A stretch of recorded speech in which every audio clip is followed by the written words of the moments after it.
Let us see what is wandering. Every moment of the life is nothing but the miracle. There is only two ways of living. Either as if nothing is miracle, or everything is miracle. Even your very walking, I always tell the people, walking on the water or walking on the fire is not a miracle. Walking on the air is not a miracle. Very walking on the earth is a miracle. Understand, if you start living in Zen, there is a beautiful thing called Vipassana walking. There is a meditation, walking meditation. If you do it, then only you will be able to understand. They say, when you walk, feel every step on the planet Earth. Feel, live every step. Feel the coolness. Feel the earth. Feel the mother nature. Of course, when you really practice Vipassana, then you will understand, even walking on the earth is miracle. Every inch of our life is wandering.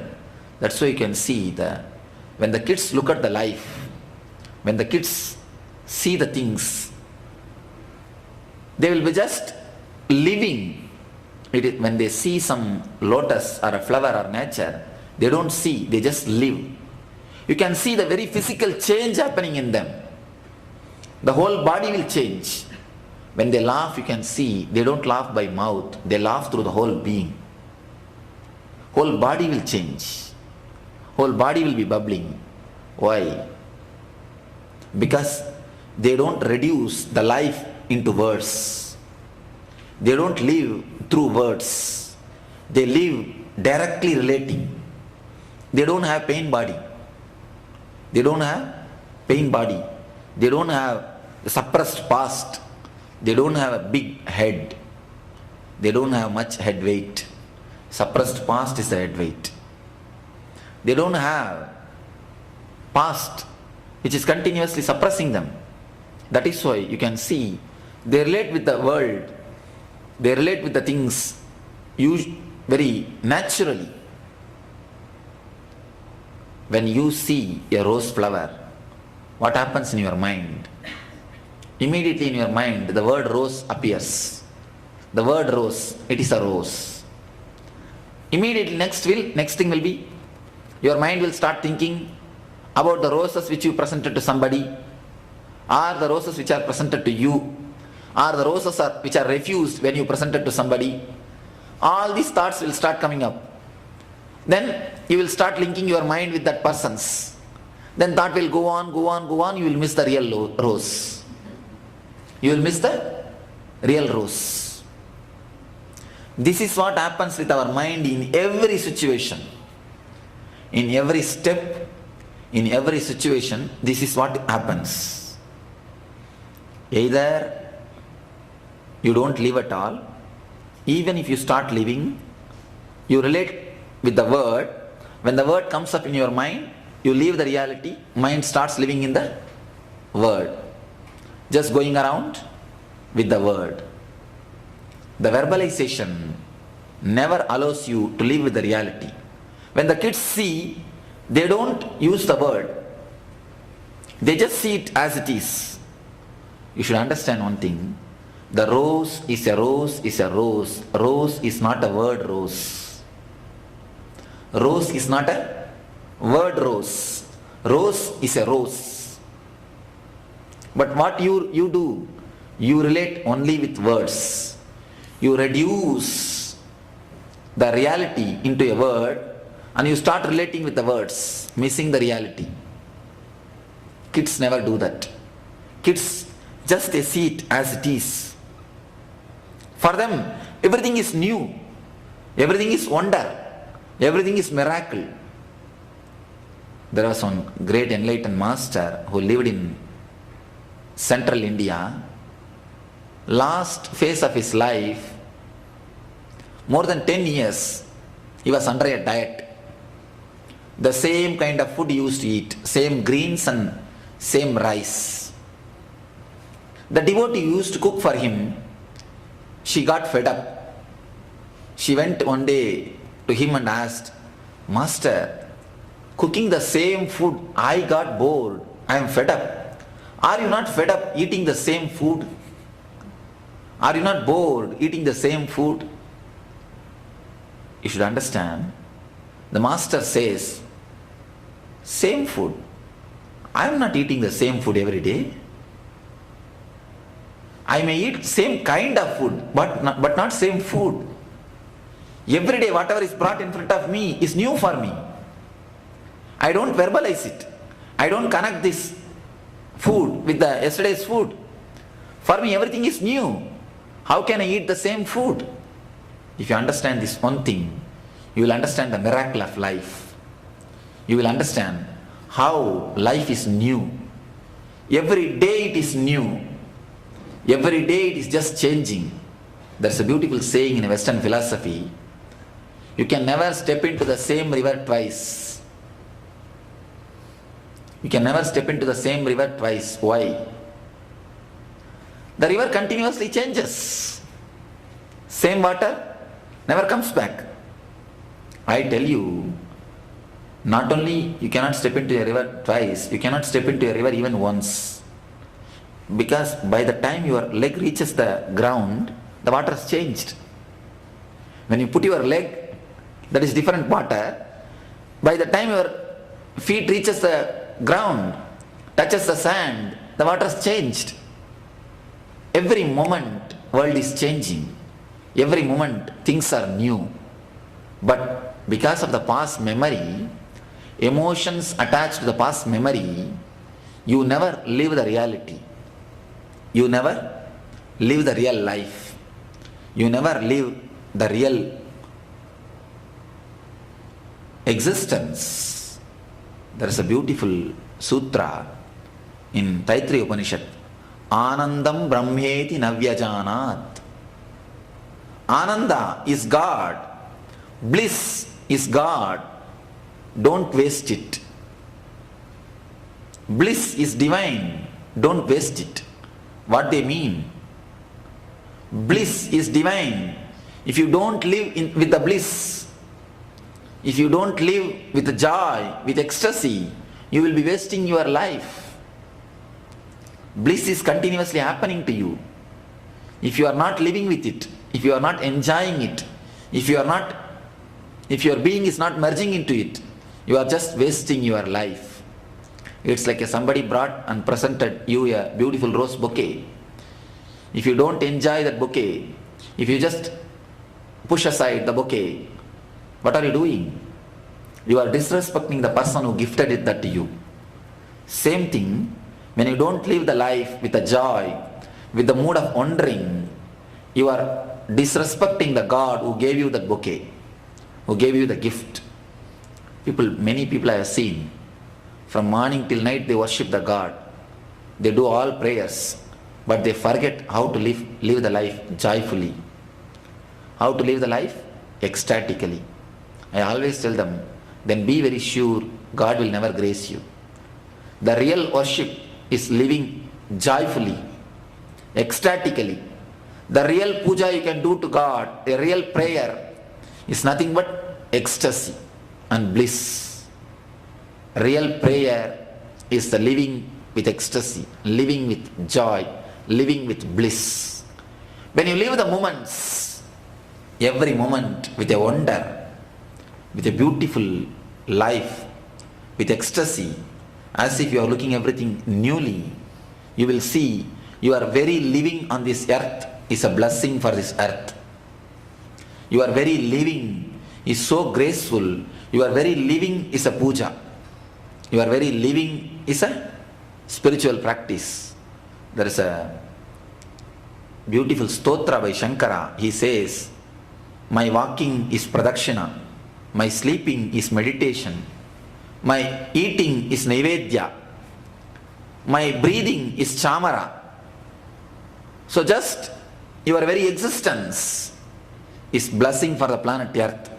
Just your very existence is the great prayer for the planet earth. Just your very existence will become a great worship will become a great blessing, will become a great prayer towards the divine. The real way to live, real way to face the reality. There is one more sutra in Isavasya Upanishad. Whatever exists is God. Ishavasyamidam sarvam. Whatever exists is God. If whatever exists is God, why are we not enjoying it? Why are we not happy? Then we must be in bliss. Why we are not blissful? Because we reduce the God to the word God. We reduce the rose to the word rose. We don't enjoy the reality. We enjoy only the words. You live only with the verbalization. You live only with the mind. You live only with the pain body. Never the ecstasy, never the reality, never the joy. Just slip out of the words, slip out of the mind, start living with the reality. Very small things. Whenever you sit, relax for a few minutes, sit next to your garden and try to relate with the garden without the word tree, without the word garden, without the word green, without thinking about, oh, I have not paid the gardener, I am yet to pay this week, oh, this man charges too much, let me change the gardener. Without thinking, I have to put water, I have to put this, that, or without thinking, in my friend's house I saw a beautiful garden, I should bring that here. Without bothering, without allowing these thoughts, just relate with what is existing. Just see what is there. You will see a strange new relationship will start happening between you and the garden. Whenever you go to see the nature, a snow, mountains, or the hillocks, or the ocean, try to relate with the nature without words. But what do? As soon as you see a mountain, oh, what beautiful mountain. Look, oh, look at here. You try to verbalize it. When you verbalize, you don't really enjoy. Be very clear. Try to relate with the mountain without the word mountain as it is. Without the words, then you will see every inch of your life will be in wandering instead of worrying. Simple things. In everything, don't try to relate with the past. Don't try to bring your memory. Whenever you look at somebody, try to see them without their name. Once you bring their name, you bring concept about them. How much they have exploited you, how much they have cheated you. You have all only bad memories. There is a small saying, if you do 100 good things and only one bad thing, the man will remember only that bad thing. If you do 100 bad things and only one good thing, God will remember only that one good thing. Because as we are human beings, we remember only the bad things. Whenever you remember some name, you can see, you remember all the bad things. Try to relate with the persons without bringing their name into the mind. Just in a simple way, try with your friends, try with your relatives. Then you will start seeing, relating with the persons without the memory, without the emotional pains. It's a very simple thing, but it can give you the key, technique to start living. How to start living and stop worrying. How to start living the life with a wonder, with a mood of ecstasy, with a mood of bliss, with a mood of joy. Today we will enter into a small meditation technique from Tantra to slip out of the words, to switch off the inner chattering. A simple technique. Today we will enter into the technique. So, by having this wisdom and having this meditation, let you move from worrying to wondering. Let you move from suffering to bliss. Let you become one with eternal bliss, Nitya Ananda. Thank you. If you have few questions on this subject, something more, you can ask. We'll try to throw some light on this.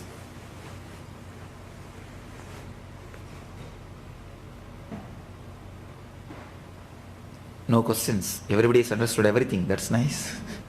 Yes. What part of your past life memory is playing to all this worry? Don't bother about past life memory. Even in this life memory, past memories. Leave about the past life memory. Past life memory is totally disconnected. You don't have touch with that. That is why you are at least sane. Or so-called sanity is happening. If the past life memory also comes, you can be sure it will not have. You will not have even the sanity which you have now. A small story. One man suddenly started thinking that he is Jawaharlal Nehru. He started acting like Jawaharlal Nehru. He started acting like speaking like Jawaharlal Nehru. He started doing everything like Jawaharlal Nehru. He was taken to asylum.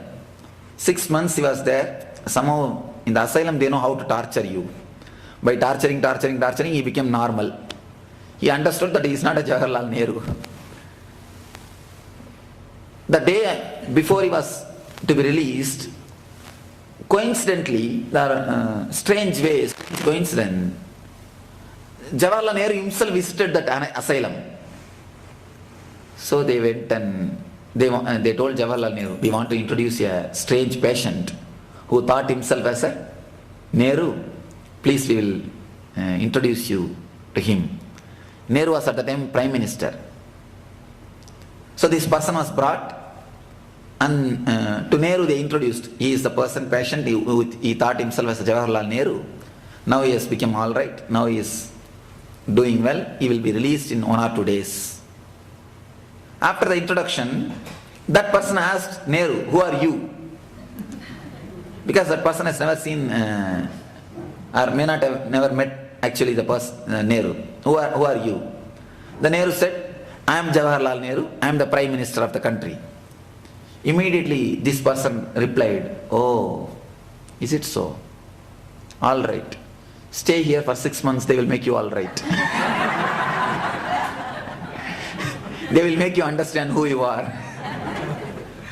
So most of the time, the past memory makes you insane. So that man thought that Jawaharlal Nehru is also patient, who thinks himself as a Jawaharlal Nehru. So if you have the past memory, there is no possibility of being sane. By God's grace, out of His compassion, you forgot the past life memory. That is why you are sane. So better you don't bother about the past life memories.